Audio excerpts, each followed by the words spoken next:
It's getting closer to planting season, so it's time to start working on the planter, get it ready to go. A few things we noticed. You can see I've got the row cleaners on it here. Two of these rear row cleaners just have the standard press wheels here for the back instead of the spike closing wheel.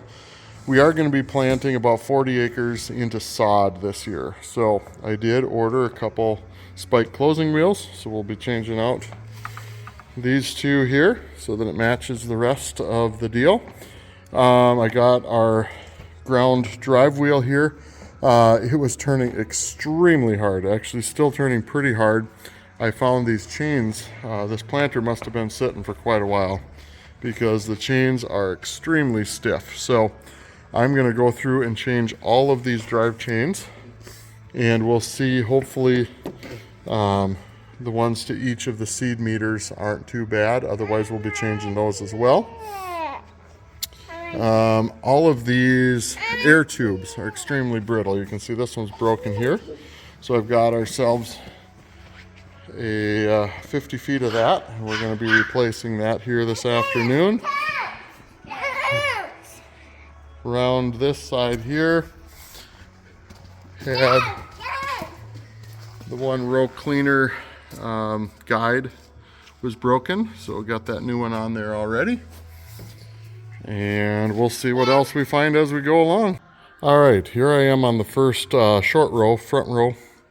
I got the outside one done, which was obviously the easiest one, and this one here I decided to remove the seed box.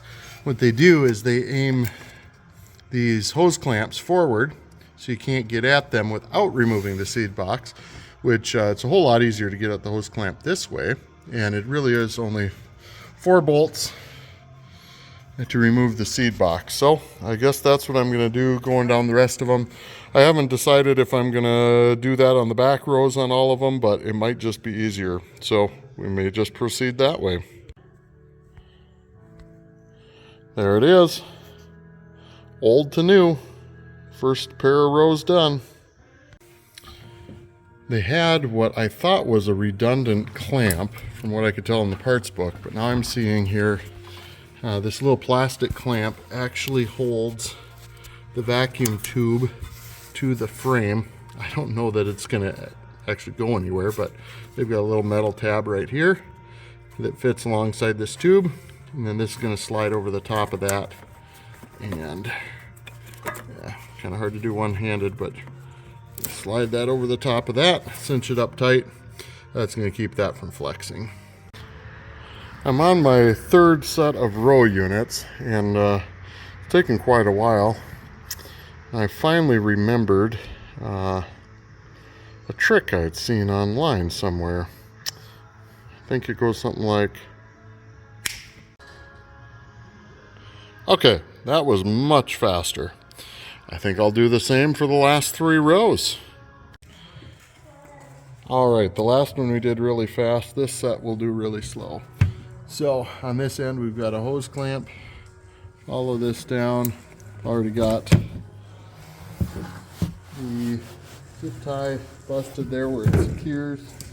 And then down below here, we can get at these from below. I just use a box end wrench to get the long ones. So we'll remove that. All right, now the hose is off this side. One thing I found, you got to kind of wiggle it and work it. These hoses are brittle, so you can't just yank on them. Otherwise they just bust. Right here, top end, give it a wiggle, get that out. We can bring it down and lay it out and cut a new chunk. Alright, and then I found these clamps are extremely rusty.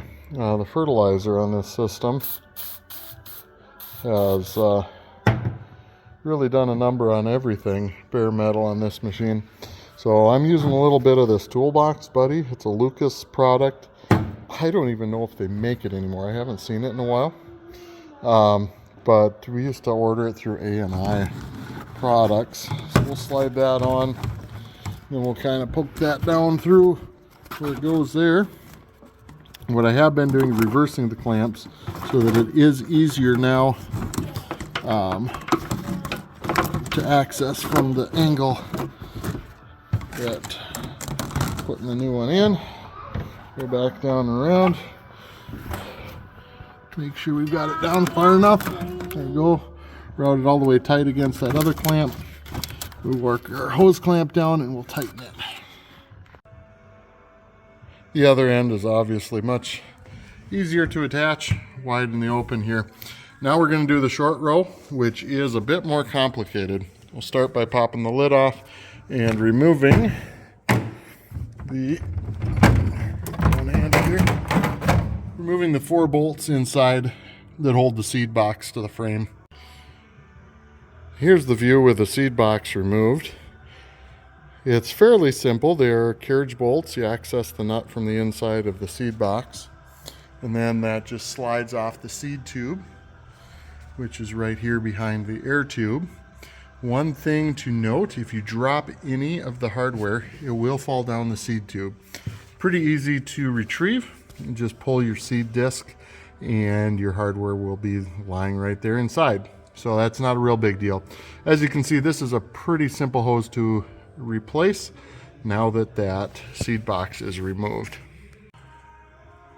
So there's the short hose installed. A pretty simple operation there.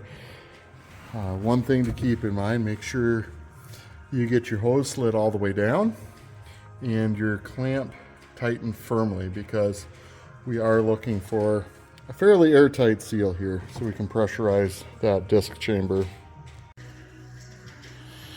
And there's the row unit button back up, tops back on there. That would be row 8 out of 12. We're just about there.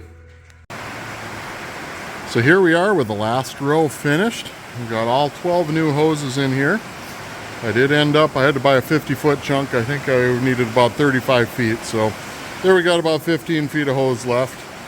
All my old ones. It's been a rainy week here, so it's been a good time to be in the shed working on the planter. So that takes care of that part of the system. I did realize I should probably check that big hose right up there coming off of the fan. So I'll have to do that yet, see if that's dried out or if that's a rubber hose. It might be all right. What I just finished doing here, I got the cardboard here, it's laying underneath. We had one of these gauge wheels that was missing. I'm assuming a bearing went out or something. So planter actually had a couple extra gauge wheels and some bolts. So I got that bolted back on. A little trick. Everything is definitely a lot tighter working on this twin row than what would be a normal 30-inch row. But all right, stay tuned for the next installment.